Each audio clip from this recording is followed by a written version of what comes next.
Ya, Anda kembali bersama kami dalam Ada Apa Berita. Kembali masih membahas masalah ujian nasional yang tidak nasional tahun ini. Ini sudah di ujung acara, mungkin langsung closing statement silakan Bang Miing. Ya, saya kira tadi Prof. Ibnu sudah mengatakan ketahuan gejalanya hari Kamis dan Jumat. Lalu diambil langkah, harusnya Menteri mengambil langkah diberhentikan semuanya, di stop untuk tidak dilaksanakan tanggal 15. Lebih baik diselesaikan dulu percetakannya, yang tinggal nunggu satu percetakan itu, baru dilaksanakan secara bersama-sama. Jadi mungkin tingkat kesalahannya akan jauh lebih kecil hanya pada tingkat pencetakan tadi. Kalau sekarang dilaksanakan tanggal 15 sekian provinsi, 11-nya tidak, itu lebih kepada kesalahan kebijakan menurut saya. Ini satu yang harus jadi catatan. Dan itu harus dipertanggungjawabkan agar apa? Potensi kebocoran dan sebagainya tidak bisa hanya mengatakan bertanggung jawab untuk tidak ada kebocoran. Tidak, orang serentak aja ada bocor kok. Apalagi Pak Sulis mengatakan, sekarang ujian nasional menjadi ukuran reputasi pemerintahan daerah dalam konteks otonomi. Ya. Yang ketiga, saya kira jelas tadi saya ingin meminta secara resmi kepada komisi untuk melakukan rapat kerja dengan menteri. Ini karena ini saya menganggap tragedi ini. Harus segera mungkin ditangani. Dan BPK harus diminta untuk melakukan investigasi itu. Dan tentunya presiden, secara politik saya meminta presiden betul-betul mengevaluasi. Karena bagaimanapun juga kementeriannya 2 kali kan berturut-turut juga disclaimer. Artinya apa? Kontribusi terhadap disclaimer ini relate sekali dengan manajemen kerjanya. Artinya apa? Di sini pentingnya bahwa melakukan evaluasi.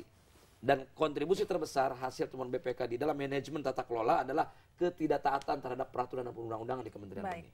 Baik, silakan ini. Mungkin Pak Sulistyo dulu, terdakwanya terakhir ini Pak. Silakan Pak Sulistyo. Ya, PGRI memang prihatin dan jujur menyesalkan karena kondisi keterlambatan itu ini baru pertama kali terjadi. Sesungguhnya kita berharap itu bisa dipersiapkan dengan baik sehingga tidak sampai terjadi karena kita khawatir dampaknya yang bisa di luar perhitungan kita. Dan kita akan melakukan evaluasi jangan sampai ketidaksiapan dan ketidakcermatan ini juga terjadi di bidang lain. Karena kadang-kadang kita terinspirasi oleh sebuah peristiwa, jangan-jangan kegiatan lain juga tidak tertib gitu, tidak cermat, itu kan kasihan. Jadi saya kira ini harus menjadi peristiwa yang mampu memberi inspirasi pada kementerian untuk serius dan sungguh-sungguh mau mendengarkan pihak lain ketika menyiapkan sebuah kegiatan. Iya, lebih serius ini Profesor. Iya, tentu serius ya. Pertama adalah dalam penutup ini kami ikut menyesalkan peristiwa terjadi dan sekali lagi meminta maaf, dan yang paling penting sedang diupayakan dengan keras agar jadwal hari Kamis itu berjalan sesuai dengan jadwal ulang.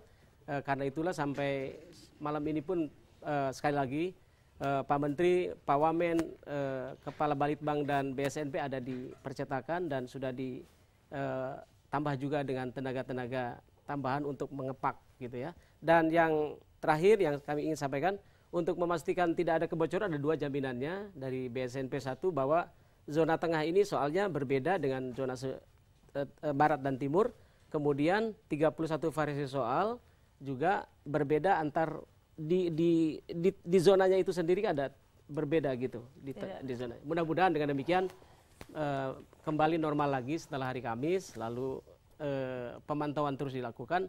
Tentu partisipasi publik untuk mengawasi UN ini tetap terbuka bagi kementerian. Ya, ya. Baik, terima kasih nih Bang Miing, Pak Profesor Ibnu dan Pak Sulistyo ini luar biasa ini. Ternyata bukan Lebaran saja ini yang tidak serentak, Lebaran hari ini, Lebaran besok. Ujian nasional pun ini ujian nasional hari ini, dan tidak tentunya kita tidak pernah menyangka ya sesuatu ukuran atau standar kelulusan ujian nasional bisa terjadi sampai ditunda seperti ini. Semoga tidak terjadi tahun depannya lagi nih ya. Ini perbedaan ru'yat mungkin. Ada lagi. Baik, sekali lagi terima kasih, dan pemirsa Ada Apa Berita masih akan kembali dengan pembahasan-pembahasan lainnya hingga pukul 11 malam nanti. Saya Ramha Sarita, sampai jumpa.